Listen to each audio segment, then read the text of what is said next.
Debate ഒന്നും ചെയ്യേണ്ട ആവശ്യമൊന്നുമില്ല. NS, AS, RS ആ 3 വണ്ടികളിൽ ഓടിച്ചവർക്കറിയാം പവർ എപ്പോഴും. പ്രത്യേകിച്ച് പണിയും കൂലിയൊന്നും ഇല്ലാത്തവന്മാർക്ക് എടുക്കാൻ പറ്റിയ നല്ലൊരു സ്പോർട്സ് ബൈക്കാണ് NS, AS, RS. കുറയ്ക്കാൻ വേണ്ടി അവരെ ഫ്യൂൽ ഇഞ്ചക്ടർ മാറ്റി കാർബറേറ്റർ കയറ്റി അപ്പോൾ ഉണ്ടാകുന്ന പവർലെസ് മാറ്റാൻ വേണ്ടി ട്രിപ്പിൾ സ്പാർക്ക് ഇഗ്നിഷൻ സിസ്റ്റം കൊടുത്തു. Welcome back to music channel. നമ്മളിന്ന് 1 അല്ല 2 അല്ല 3 ബജാജിന്റെ 3 പുലിക്കുട്ടികളെ റിവ്യൂ കൊണ്ടത് NS, AS and finally the RS. ഈ 3 വണ്ടികളെയും ബജാജിന്റെ പുലിക്കുട്ടികളൊക്കെ പറയുമ്പോൾ ചിലർക്കും ഇഷ്ടപ്പെടില്ല. 220 180 ഒക്കെ എവിടെയെന്നൊക്കെ ചോദിക്കും. ഇപ്പോൾ എന്തായാലും ആ വണ്ടി കിട്ടിയിട്ടില്ല. കാരണം 3 വണ്ടിയും അതിന്റെ ഓണറും എല്ലാം ഫ്രീ ആയ സമയത്ത് കിട്ടുന്ന കുറച്ച് ബുദ്ധിമുട്ടാണ്. അതും ബജാജിന്റെ പുലിക്കുട്ടിയുടെ തന്നെയാണ് വേറൊരു കാലഘട്ടം. ഞാൻ അടുത്തൊരു കാലഘട്ടത്തിലേക്കാണ് കിടക്കാൻ പോകുന്നത്. ആദ്യം ഇറക്കിയ വണ്ടി ഈ ഒരു സെയിം എഞ്ചിനും കാര്യങ്ങളൊക്കെ വെച്ചിട്ട് തന്നെ 3 സെഗ്മെന്റ് വണ്ടി ഇറക്കിയിട്ടുണ്ട്. അത് ഒരു സ്ട്രീറ്റ് മോട്ടോർ സൈക്കിളാണ്, നേക്കഡ് ആയിട്ടുള്ളത്. ഇതൊരു സെമി ഫെയ്ഡ് മോട്ടോർ സൈക്കിളും, അതാണെങ്കിൽ ഫുള്ളി ഫെയ്ഡായിട്ടുള്ള മോട്ടോർ സൈക്കിളാണ് ഇറക്കിയിരിക്കുന്നത്. ആദ്യം ഇറക്കിയ BS3 NS200 ആയിരുന്നു. അന്ന് AS200 ഇറക്കാൻ വേണ്ടി അവരതിനെ ഡിസ്കണ്ടിന്യൂ ചെയ്തിട്ട് പിന്നെ AS ഇറക്കി. പിന്നെ അറിയാലോ, ASന് പ്രത്യേകിച്ച് സെയിലും കാര്യമൊന്നും കൈവരിക്കാൻ വയ്യാത്തതുകൊണ്ടും യൂസ്ഡ് മാർക്കറ്റിൽ NSന്റെ പവർ അറിഞ്ഞു തുടങ്ങിയ ആൾക്കാർ അതിൻ്റെക്കാട്ടി വില കൊടുത്ത് NS വാങ്ങിച്ചു തുടങ്ങിയതും വീണ്ടും NS റീലോഞ്ച് ചെയ്ത് ഇറക്കാനുണ്ടായത്. എൻ്റെ വണ്ടി ഡിസ്കണ്ടിന്യൂ ആയിട്ട് പിന്നെ അവർ ഇറക്കാൻ നിന്നില്ല, കാരണം സീസും കാര്യമൊന്നുമില്ല. അതിനുശേഷം ഇറക്കിയ ഒരു പുലിക്കുട്ടിയാണ് RS200. ഈ ഒരു വണ്ടിയുടെ 200 cc സെഗ്മെന്റുള്ള ഏത് വണ്ടിയിലൂടെയും ഇഞ്ചോട് ഇഞ്ചല്ല അതിൻ്റെ അപ്പുറവും പിടിച്ചിരിക്കാൻ പറ്റുന്ന വണ്ടിയാണ് ദ പൾസർ RS200. ഇതിൻ്റെ വണ്ടിയുടെ കാര്യം പറയുകയാണെങ്കിൽ 3 വണ്ടിയിൽ ഇത് BS3 AS200, അത് BS3 RS200, ഇതാണ് BS4 NS200. സത്യം പറഞ്ഞാൽ ASന് ഈ 2 വണ്ടികൾ അത്ര ലുക്ക് വരില്ല. ഏകദേശം NSന്റെ കാട്ടി കുറച്ചുകൂടെ ഫെയറിംഗ് വരുന്ന ലുക്കേ വരും. ഞാൻ അപ്പോൾ എന്തായാലും വണ്ടി കുറച്ച് പണത്തൊക്കെ വെച്ചാൽ ഈ ഒരു ലുക്കിലോട്ട് എത്തിച്ചേക്കുന്നത്. അല്ലെങ്കിൽ ആ 2 വണ്ടിയാണ് അതിലേക്ക് ലുക്കായിട്ട് തോന്നുന്നത്. പിന്നെ ഈ ഒരു വണ്ടിയുടെ വൈബ്രേഷനും കാര്യങ്ങളോടൊക്കെ നോക്കുകയാണെങ്കിൽ NSന് അറിയാലോ, നേക്കഡ് ബൈക്കാണ്, വൈബ്രേഷൻ കുറവായിരിക്കും. ഞാൻ ഫെയറിംഗ് വൈബ്രേഷൻ അല്ലാണ്ട് പറഞ്ഞത്. ASന് കുറച്ചുകൂടി വൈബ്രേഷൻ കാണും, RSന് അതിൻ്റെക്കാട്ടി കുറച്ച് വൈബ്രേഷൻ കാണും. പ്രത്യേകിച്ച് പണിയും കൂലിയൊന്നും ഇല്ലാത്തവന്മാർക്ക് എടുക്കാൻ പറ്റിയ നല്ലൊരു സ്പോർട്സ് ബൈക്കാണ് NS, AS, RS. കാരണം ഇതിന് വിലയും കുറവാണ്. പണിയും കൂലി ഇല്ലാത്തവന്മാരെ കളിയാക്കിയല്ലേ, എനിക്ക് പ്രത്യേകിച്ച് പണിയും കൂലിയൊന്നുമില്ല. പിന്നെ RSന്റെ ഓണറിനും അത്ര പറയാൻ പറ്റിയ പണിയൊന്നുമില്ല. NSന്റെ ഓണർ മാത്രമാണ് അത്യാവശ്യം പണിയൊക്കെ ഉള്ളത്. അപ്പോൾ നമുക്ക് കിട്ടുന്ന ഇൻകം വെച്ചിട്ട് മെയിൻറ്റെയിൻ ചെയ്ത് കൊണ്ടുപോകാൻ പറ്റിയൊരു വണ്ടിയാണ് ഈ RS200, AS200, NS200. കാരണം ഇതിന് സെക്കൻഡ് ഹാൻഡ് മാർക്കറ്റ് വിലയും കുറവാണ്, അതേപോലെ മെയിൻ്റെനൻസ് കോസ്റ്റും കുറവാണ്. ഈ ഒരു വണ്ടിയുടെ ബ്രാക്ക് പാഡിൻ്റെ കാര്യമൊക്കെ പറയുകയാണെങ്കിൽ വെറും 250 രൂപയാണ് ബ്രാക്ക് പാഡിന്. കമ്പനി ഓയിൽ വാങ്ങിച്ച് നിങ്ങൾക്ക് സർവീസ് ചെയ്യണമെങ്കിൽ തന്നെ 570 രൂപ മാത്രമേ ആവും. അപ്പോൾ വരവ് കുറവും ചിലവ് കൂടുതലുള്ളവർക്ക് എടുത്താലും അത്യാവശ്യം നമ്മളെ കൊണ്ട് ഒന്ന് വിചാരിച്ചാൽ മെയിൻറ്റെയിൻ ചെയ്ത് കൊണ്ടുപോകാൻ പറ്റുന്ന വണ്ടിയാണിത്. പക്ഷേ RC ഒക്കെ നിങ്ങൾ എടുക്കുകയാണെങ്കിൽ ഒരിക്കലും അത്ര മെയിൻറ്റെയിൻ ചെയ്ത് കൊണ്ടുപോകാൻ പറ്റില്ല. ഒരുപാട് പേര് ബജാജിൻ്റെ വണ്ടിയാണ് പിരിഞ്ഞു പോകുന്നൊക്കെ പറയണമെങ്കിലും അതൊക്കെ അവന്മാരെ കയ്യിരിപ്പ് ഓട്ടിക്കാനൊന്നും അറിയാത്തതുകൊണ്ടും മെയിൻ്റെനൻസ് കറക്റ്റ് ചെയ്യാത്തതുകൊണ്ടാണ് അങ്ങനെ ചെയ്യുന്നത്. പിന്നെ ഞാൻ വണ്ടി എടുക്കാൻ നേരത്തെ ഒരുപാട് പറഞ്ഞൊരു കാര്യമാണ് ഇതിൻ്റെ ചെയിൻ സ്പ്രോക്കറ്റ് അടി. അതെന്ത് ചെയ്താലും നിൽക്കില്ലെന്ന്. ആ സംഭവം ഞാൻ എടുത്തതിന് ശേഷം മനസ്സിലായി അവന്മാർ കറക്റ്റായിട്ട് ചെയിൻ ലൂബ് ചെയ്ത് സ്ലാക്കൊക്കെ അഡ്ജസ്റ്റ് ചെയ്യാത്തതുകൊണ്ട് മാത്രമാണ് ആ ഒരു പ്രശ്നം വരുന്നത്. എൻ്റെ ഈ ചെയിൻ സ്പ്രോക്കറ്റ് മാറിയിട്ട് എനിക്ക് തോന്നുന്നു ഏകദേശം 10,000 കിലോമീറ്റർ അടുപ്പിച്ച് ആയി കാണും. ഇത് വരികയിൽ നോയ്സും കാര്യങ്ങളൊന്നുമില്ല. അപ്പോൾ കറക്റ്റായിട്ട് മെയിൻറ്റെയിൻ ചെയ്ത് കഴിഞ്ഞാൽ ആ പ്രശ്നങ്ങളൊന്നും വരില്ല. പിന്നെ ബജാജ് അറിയാലോ, ഈ ഒരു പ്രൈസിന് ഇത്രയും നല്ല സ്പോർട്സ് മോട്ടോർ സൈക്കിൾ കൊണ്ടുവരാൻ വേണ്ടി ബജാജിന് മാത്രമേ കഴിയൂ. പിന്നെ ഈ 2 വണ്ടികളും കാർബറേറ്റർ പവേർഡ് വണ്ടിയാണ്, എല്ലാവർക്കും അറിയാലോ. ഡ്യൂക്കിൻ്റെ ആ ഒരു സെയിം അല്ലെങ്കിൽ RCയുടെ കോപ്പി കേറ്റ് എഞ്ചിനാണ് ഇത് യൂസ് ചെയ്തേക്കുന്നത്. ആ ഒരു സെയിം കോപ്പി കേറ്റ് എഞ്ചിൻ യൂസ് ചെയ്തിട്ട് പക്ഷേ ഈ ഒരു സാധനത്തിന് കോസ്റ്റ് കുറയ്ക്കാൻ വേണ്ടി അവരെ ഫ്യൂൽ ഇഞ്ചക്ടർ മാറ്റി കാർബറേറ്റർ കയറ്റി അപ്പോൾ ഉണ്ടാകുന്ന പവർലെസ് മാറ്റാൻ വേണ്ടി ട്രിപ്പിൾ സ്പാർക്ക് ഇഗ്നിഷൻ സിസ്റ്റം കൊടുത്തു. ആ ഒരു സെറ്റപ്പിലാണ് ഈ ASും NSും ഇരിക്കുന്നത്. പക്ഷേ ഈ RSലാണെങ്കിൽ ആ ട്രിപ്പിൾ സ്പാർക്ക് ഇഗ്നിഷൻ സിസ്റ്റത്തിൻ്റെ കൂടെ തന്നെ ഫ്യൂൽ ഇഞ്ചക്ടറും ഉണ്ട്. BS3 എഞ്ചിനാണ്. അപ്പോൾ ഇതിൻ്റെ പവർ നിങ്ങൾക്ക് ഊഹിക്കാൻ പറ്റുന്നതേ ഉള്ളൂ. RC200 ഇതുമായിട്ടൊക്കെ നോക്കുകയാണെങ്കിൽ തന്നെ ചെറിയൊരു സ്പ്ലിറ്റ് സെക്കൻഡ് മാത്രമേ ആക്സലറേഷൻ വ്യത്യാസം കാണും. പക്ഷേ ടോപ്പ് എൻഡും ഇതിനുണ്ട്, അതിനനുസരിച്ചുള്ള ആക്സലറേഷനും ഉണ്ട്. 200 cc സെഗ്മെന്റിൽ ഈ ഒരു RS എന്ന് പറഞ്ഞ വണ്ടിയിൽ അടിക്കാൻ വേണ്ടി വേറെ വണ്ടിയില്ല. പിന്നെ ഈ 3 വണ്ടി വെച്ച് കമ്പയർ ചെയ്യുകയാണെങ്കിലും എനിക്ക് ഓടിച്ചിട്ട് കുറച്ച് പവർഫുൾ ആയിട്ട് തോന്നിയത് RS ആണ്. കാരണം അതിൻ്റെ ഒരു സ്പോർട്ടി റൈഡിങ് പൊസിഷൻ, പിന്നെ ഈ ഒരു സെയിം പ്ലാറ്റ്ഫോമും കാര്യങ്ങളൊക്കെ വേണമെങ്കിൽ സ്പ്രോക്കറ്റിലൊക്കെ ഇങ്ങനെയൊക്കെ ചെറിയ വ്യത്യാസമുണ്ട്. ഇപ്പോൾ എൻ്റെ NSൽ ഞാൻ കാണിച്ചു തരാം. ഈ NSന്റെ ചെയിൻ സ്പ്രോക്കറ്റ് വരുന്നത് 39 ടീത്ത് ആണെങ്കിൽ RSന് വരുന്നത് 41 ടീത്ത് ആണ്. ഞാൻ എൻ്റെ വണ്ടിയിലും ആ ഒരു 41 ടീത്തിൻ്റെ ഇട്ടിട്ടുണ്ട്. അപ്പോഴത്തേക്ക് വരുന്ന വ്യത്യാസം എന്ന് വെച്ചാൽ നിങ്ങൾക്ക് ടോപ്പ് എൻഡ് കുറയും, അതിനനുസരിച്ചുള്ള ഇനിഷ്യൽ കൂടും. അപ്പോൾ നിങ്ങൾക്ക് വേണമെങ്കിൽ NSലും ASലേക്ക് ആ ഒരു RSന്റെ സ്പ്രോക്കറ്റ് വാങ്ങിച്ചിട്ട് ഇനിഷ്യൽ കൂട്ടാവുന്നേ ഉള്ളൂ. ചിലവർക്ക് ടോപ്പ് എൻഡ് ആയിരിക്കും ആവശ്യം. പക്ഷെ നിങ്ങൾക്ക് ഒന്ന് ആലോചിച്ച് നോക്കാം, വല്ലപ്പോഴും അടിക്കുന്ന ടോപ്പ് എൻഡ് ആണോ എപ്പോഴുള്ള ഇനിഷ്യൽ പവർ ആണോ നിങ്ങൾക്ക് വേണ്ടതെന്ന് ജസ്റ്റ് നിങ്ങൾ എന്നെ ഒന്ന് ആലോചിച്ച് നോക്കിയാൽ മതി. ഈ ഒരു വണ്ടിയുടെ 3ന്റെ സെപ്പറേറ്റ് ഷോർട്ട് ഫുഡ് ഞാൻ ഒന്ന് ആഡ് ചെയ്തേക്കാം.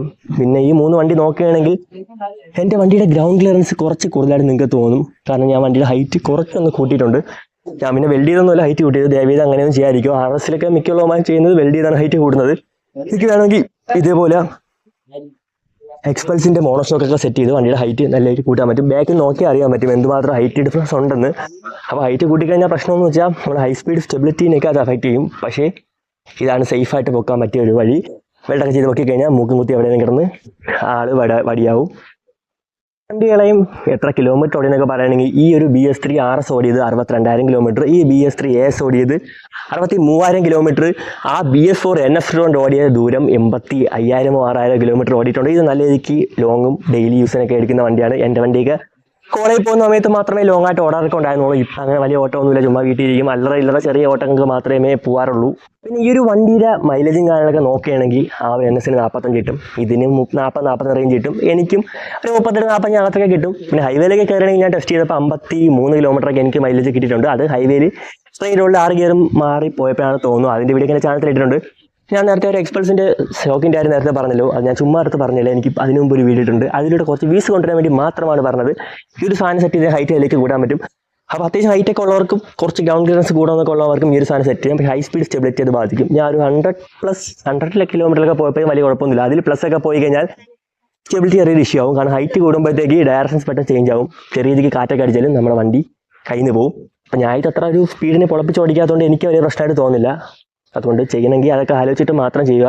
3 വണ്ടികളിലും സെയിം ചേസസും പ്ലാറ്റ്ഫോമാണ് വരുന്നെങ്കിലും ഈ NSലും ഈ ASലും ഒരു അണ്ടർബെല്ലി എക്സോസ്റ്റാണ് വരുന്നത്. പക്ഷേ ഈ ഒരു RSന്റെ കാര്യം എടുക്കുകയാണെങ്കിൽ അണ്ടർബെല്ലി എക്സോസ്റ്റ് വിത്ത് സൈഡ് സൈലൻസർ വരും.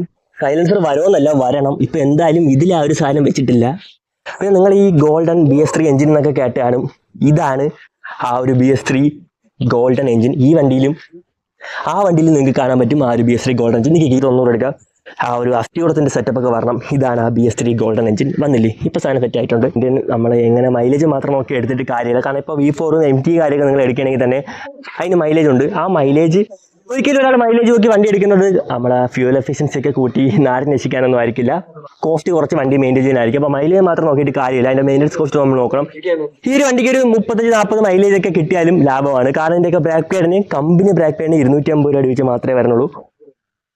അപ്പോൾ മറ്റേ വണ്ടികളിലൊക്കെ ആണെങ്കിൽ എനിക്ക് തോന്നുന്നു MTയിലൊക്കെ എനിക്ക് 1000 രൂപ 1200 രൂപ ഒറിജിനൽ ബ്ലാക്ക് പാഡിന് തന്നെ വരും. അപ്പോൾ ആ ഒരു മൈലേജിൻ്റെ കോസ്റ്റ് നിങ്ങൾക്ക് ഇവിടെ പിടിക്കാൻ പറ്റും.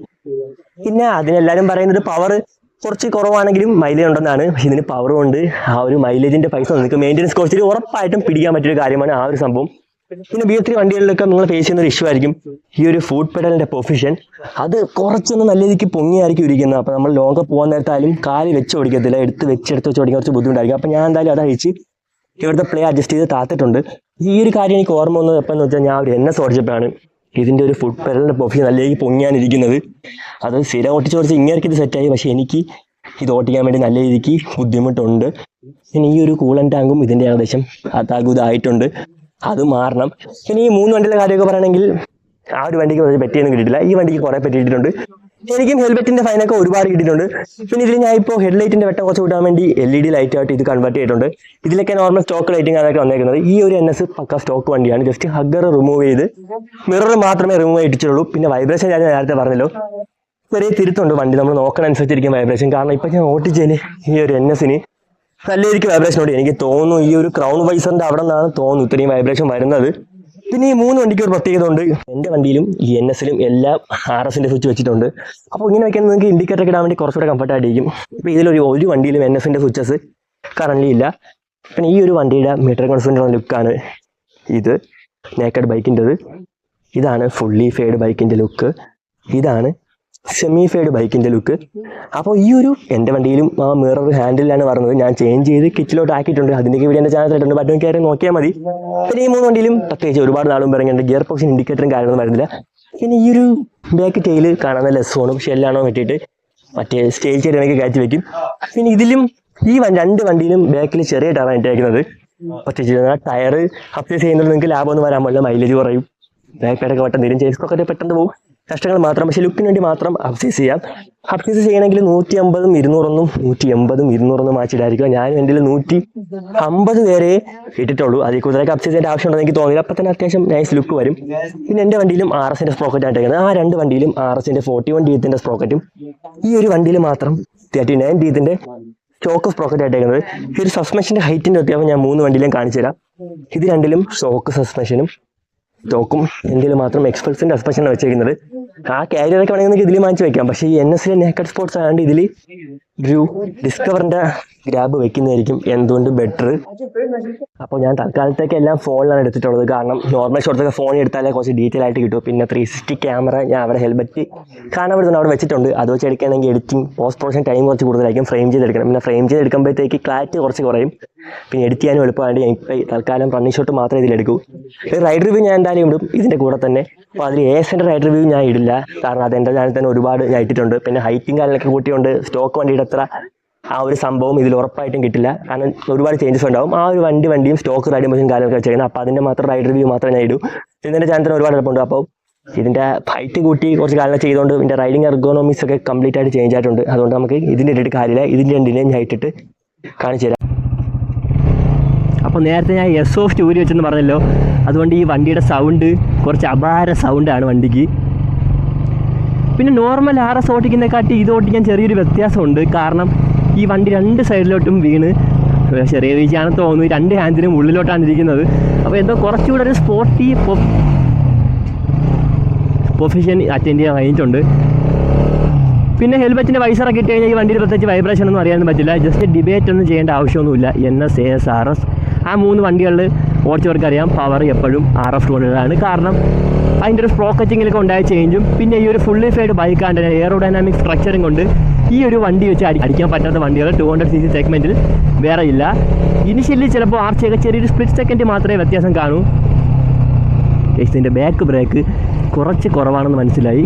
കുറച്ചുകൂടെ കഴിഞ്ഞാണ് മനസ്സിലായതെങ്കിൽ ഇപ്പോൾ ഞാൻ കപ്പടിച്ചേനെ. പിന്നെ ഈ 2 ഹാൻഡിലും വീണ് തൊഴിലായാലും 2 ഹാൻഡിലും അടുത്തിരിക്കുന്നുണ്ട് തന്നെ ഈ ഒരു ആക്സിലേറ്റർ കൊടുക്കാൻ നല്ല രീതിക്ക് എളുപ്പമുണ്ട്. നമ്മൾ അടുത്തോട്ട് വന്നിരിക്കുന്ന ഒരു ഫീലാണ് ഇപ്പോൾ ഇരിക്കുന്നത്. ഈ ഒരു വണ്ടി ഈ ഒരു വണ്ടിക്ക് വേറൊരു പ്രത്യേകത ഉണ്ട്. ഇതിൻ്റെ മീറ്റർ വർക്ക് ആവുന്നതുകൊണ്ട് വണ്ടി ഏത് സ്പീഡിലാണ് പോകുന്നതെന്ന് നമുക്ക് അറിയാൻ കഴിയില്ല. പിന്നെ ഈ RF 200ൻ്റെ കാര്യം പറയുകയാണെങ്കിൽ നിങ്ങൾക്ക് മോഡിഫൈ ചെയ്യാൻ ഒരുപാട് ഓപ്ഷൻസ് ഉള്ള വണ്ടിയാണ് RS 200. നിങ്ങൾ തന്നെ കണ്ടു കാണും ഒരുപാട് RF 200 മോഡിഫൈ ചെയ്ത വീഡിയോസും കാര്യങ്ങളൊക്കെ. കാരണം ഇതിലിനി ചെയ്യാൻ വേണ്ടി വേറെ ഒന്നുമില്ല. എല്ലാ ഓപ്ഷൻസും ഓരോരുത്തരായിട്ട് മോഡിഫൈ ചെയ്ത് ഇറക്കിയിട്ടുണ്ട്. ഇതിൽ USB 4 ഡ്യുവൽ ഡിസ്ക് ഇതിലിനി ചെയ്യാൻ വേണ്ടി ഒന്നുമില്ല. ഇനി കമ്പനിക്ക് പ്രത്യേകിച്ച് ഇതിൽ അപ്ഡേഷൻ കൊടുക്കാൻ പോലും ഒന്നുമില്ല. അതിൽ കൂടുതൽ ഓപ്ഷൻസ് ഓരോരുത്തർ കസ്റ്റമായിട്ട് പണിതിറക്കിയൊരു വണ്ടിയാണ്. പിന്നെ ഇതിൻ്റെ കാര്യം പറഞ്ഞപ്പോഴാണ് ഒരു ഫുള്ളി മോഡിഫൈഡ് ആയിട്ടുള്ള RF 200 വീഡിയോ എൻ്റെ ചാനൽ ഉടനെ തന്നെ വരുന്നുണ്ട്. അത് കാണാൻ വേണ്ടി എൻ്റെ ചാനലൊന്ന് സബ്സ്ക്രൈബ് ചെയ്ത് വെക്കണം. നമ്മൾ 3 വണ്ടി അവിടെ കൊണ്ട് വെച്ചിട്ടുണ്ട്. ഇത് ഞാൻ ചുമ്മാ തള്ളി വെക്കുന്നതല്ല, സീരിയസ് ആയിട്ട് അതിൻ്റെ ഒരു വീഡിയോ വരുന്നുണ്ട്. നിങ്ങൾ സബ്സ്ക്രൈബ് ചെയ്ത് വെച്ചാൽ മാത്രമേ ആ ഒരു വീഡിയോ കാണാൻ പറ്റൂ. അപ്പോൾ ഇതിൻ്റെ ഒരു എക്സോസ്റ്റ് നോട്ട് ഞാൻ ഗ്യാപ്പിച്ച് തരാം. ഈ ഒരു സൈലൻസർ ഇതിലിപ്പോൾ അണ്ടർബെല്ലി സൈലൻസറിൽ കൂടെ ഒരു ചെറിയൊരു പീസ് ഇതേപോലെ വരും, ഡൊമിനോറിലൊക്കെ കാണുന്ന പോലെ. അതിപ്പോൾ ഇതിൽ ഊരി മാറ്റിയിട്ടുണ്ട്. സൗണ്ട് ഞാൻ ഗ്യാപ്പിച്ച് തരാം.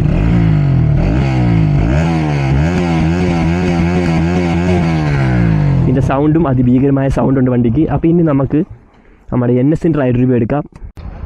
ഞാൻ നേരത്തെ പറഞ്ഞല്ലോ വണ്ടി 86,916 കിലോമീറ്റർ ഓടിയിട്ടുണ്ട്. ഉടനെ തന്നെ 87,000 കിലോമീറ്ററും അതേപോലെ 1,00,000 കിലോമീറ്റർ അടിക്കാൻ പറ്റിയ വണ്ടിയാണ്. ഞാൻ പറഞ്ഞല്ലോ ഈ ഫുഡ് പാക്കിൻ്റെ കാര്യം. ഈ ഫുഡ് പാക്ക് നല്ല രീതിക്ക് പൊങ്ങിയാണിരിക്കുന്നത്. ചവിട്ടിക്കഴിഞ്ഞാൽ എൻ്റെ ലോക്കാവും. കാരണം എൻ്റെ വണ്ടിയിൽ ഞാൻ നല്ല രീതിക്ക് താത്ത് വെച്ചിട്ടുണ്ട്. ആ പോകുന്നത് എൻ്റെ അനിയനാണ്. എൻ്റെ വണ്ടി അങ്ങനെ ഞാൻ കൊടുത്ത് വിടാത്തതാണ്. 2 വണ്ടി എനിക്ക് ഓടിക്കാൻ പറ്റാത്തതുകൊണ്ട് മാത്രം ആ ഒരു വണ്ടി ഞാൻ അവന് കൊടുത്ത് വിടുകയാണ്. ആരെങ്കിലും കൊണ്ട് ചിടിക്കാതിരുന്നാൽ മതിയായിരുന്നു. ഒരു വശപ്പശക്ക് പോക്കാണ് ചെറുക്ക അല്ലെങ്കിൽ വണ്ടിയിൽ പോകുന്നത്.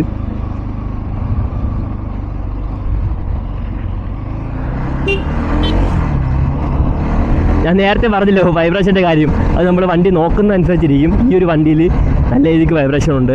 ഇത് വെച്ച് നോക്കുകയാണെങ്കിൽ എൻ്റെ വണ്ടിയിലും RSലും വൈബ്രേഷൻ ഇല്ലെന്ന് തന്നെ പറയാം. പക്ഷേ ഈ ഒരു വണ്ടി പവറുണ്ട്. കാരണം നല്ല രീതിക്ക് വണ്ടി എടുത്തപ്പോഴേ തുരന്നോടിക്കുന്ന വണ്ടിയാണ്.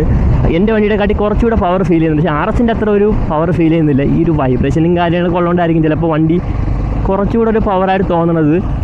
പിന്നെ എൻ്റെ വണ്ടി BS3 ആണ്. പക്ഷേ എൻ്റെ വണ്ടി കുറച്ചുകൂടെ സ്മൂത്താണെന്ന് തോന്നുന്നു. നോർമലായിട്ട് എല്ലാവരും പറയുന്നത് ആ ഒരു BS4 എഞ്ചിനാണ് പക്കാ സ്മൂത്ത്, BS3 ഒരു മടൽ വണ്ടി എന്നൊക്കെയാണ്. പക്ഷേ എനിക്കിപ്പോൾ തിരിച്ചാണ് തോന്നുന്നത്. അപ്പോൾ അത് ഓരോരുത്തർ വണ്ടി മെയിൻറ്റെയിൻ ചെയ്യുന്ന അനുസരിച്ചിരിക്കും. കൈ കൊടുത്താലും അത്യാവശ്യം വണ്ടി കയറൊക്കെ ചെയ്യും. പിന്നെ സ്മൂത്തായിട്ട് ഗിയറൊക്കെ മാറാൻ പറ്റുന്നുണ്ട്. പക്ഷേ ഇതിൽ ആ ഒരു ഗിയർ ഷാഫ്റ്റ് നല്ല രീതിക്ക് പ്ലേ ഉണ്ട്. അതിൻ്റെ ഒരു ബുദ്ധിമുട്ട് എനിക്ക് തോന്നുന്നുമുണ്ട്. പിന്നെ വൈബ്രേഷൻ അത് ഒരുപാട് വൈബ്രേഷൻ ഉള്ള എനിക്ക് തോന്നുന്നു ഈ ഒരു ക്രൗൺ വൈസറിനാണ്. അത് കുറച്ച് സൈക്കിൾ ട്യൂബൊക്കെ വെട്ടിയാൽ തീരാവുന്നതേ ഉള്ളൂ. ഈ ഒരു ബ്രേക്കിങ്ങിൻ്റെ പൊസിഷനാണ് എനിക്ക് കുറച്ച് ബുദ്ധിമുട്ടായിട്ട് തോന്നുന്നത്. കാരണം നല്ല രീതിക്ക് ഹൈറ്റ് ഇരിക്കുന്നുണ്ട്. എനിക്ക് കാല് ഇതേപോലെ എടുത്ത് വെച്ച് ചവിട്ടേണ്ടി വരും. അല്ലാതെ വെച്ച് കഴിഞ്ഞാൽ എപ്പോഴും ബ്രേക്ക് അപ്ലൈ ചെയ്തായിരിക്കും വണ്ടി ഓടുന്നത്. അപ്പോൾ ഈ ഒരു വീഡിയോ NSൻ്റെത് ഞാൻ ഇപ്പോൾ നിർത്തുകയാണ്. അപ്പോൾ വണ്ടി എൻ്റെ ചെറുക്കൻ സേഫായിട്ട് കൊണ്ട് തന്നിട്ടുണ്ട്. ഞാൻ ഇതിൻ്റെ വീഡിയോ ഇടണമെന്നാണ് വിചാരിച്ചതെങ്കിലും ആ ഒരു ഹൈറ്റ് കൂടുമ്പോൾ വണ്ടി ഓടിക്കാൻ എന്തുമാത്രം ഒരു ഫണ്ണായിരിക്കും എന്ന് കാണിച്ചു തരാം. അതും ഇതിലോട്ട് കയറുമ്പോഴത്തേക്ക് കറക്റ്റ് ഒരു കുതിരപ്പുറത്തെടുത്ത് വണ്ടി ഓടിക്കുന്ന ഫീല് നിങ്ങൾക്ക് ഉറപ്പായിട്ടും കിട്ടും. പിന്നെ ഇപ്പോൾ ഏകദേശം ആ വണ്ടി ഈ വണ്ടിയും RS എല്ലാം അതിൻ്റെ തന്നെ ഓണറിൻ്റെ കയ്യിൽ എത്തിയിട്ടുണ്ട്. പിന്നെ ഒരു കാര്യം പറയേണ്ടതെന്ന് വെച്ചാൽ എല്ലാവർക്കും അറിയാമല്ലോ, ഇതുപോലത്തെ കൂടുതൽ കണ്ടൻസിനായിട്ട് എൻ്റെ ചാനലൊന്ന് സബ്സ്ക്രൈബ് ചെയ്ത് വെക്കുക. വീഡിയോ കണ്ടിട്ട് അതേപോലെ ഇറങ്ങിപ്പോകാതെ പറ്റുമെങ്കിൽ ലൈക്ക് കൂടെ നടിക്കുക. ഷെയർ ചെയ്യാമെന്ന് ഞാൻ പറയില്ല, നിങ്ങൾക്ക് താല്പര്യമുണ്ടെങ്കിൽ മാത്രം ഷെയർ ചെയ്യുക.